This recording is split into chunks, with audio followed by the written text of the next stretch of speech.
morning mga fur parents! Welcome back to my channel. Update ko lang po kayo sa anak ni Chinchin. 3 days na po sila.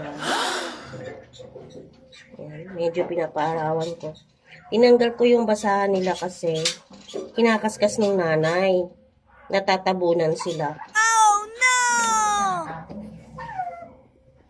Unfortunately, guys, yung isa hindi nakasurvive kasi natabunan siya ng basahan. So, nakakalungkot lang.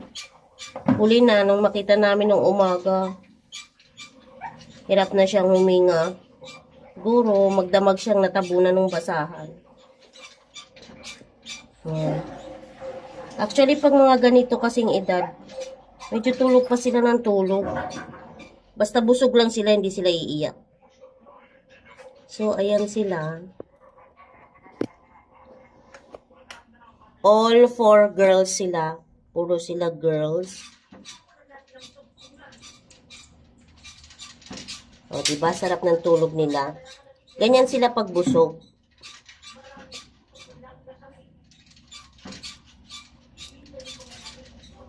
Alam nyo kasi, mga ka-fur parents, pag gutom kasi mga tuta, iyak yan ng iyak.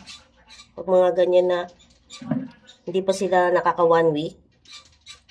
Either, isa lang ang dahilan niya, ay dalawa lang ang dahilan niya kapag iyak sila ng iyak.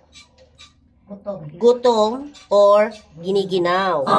Kasi pag mga ganito, more on kailangan pa nila yung init ng magulang. Yes. O init ng nanay, ganun.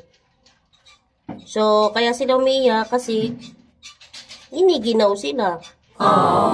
Saka syempre gutom. Pero pagkatahimik yan, pagka busog sila, at wala namang nararamdaman, di yan iiyak. As in, tulog lang talaga sila ng tulog. Ayan. Kung may mga tanong po kayo, mga ka-fur parents, pwede nyo po akong i-comment dyan sa baba yung mga gustong magtanong. Sasagutin ko po yan, pero hindi ko lang maano kung within that day. Basta sasagutin ko po.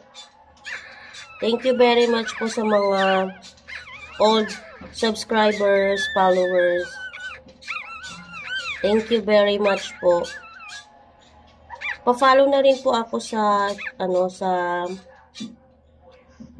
Facebook page. Thank you very much, guys. Thank you. Maraming salamat po. Update ko po kayo uli. God bless.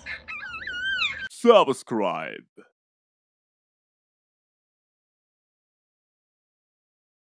Thank you for watching.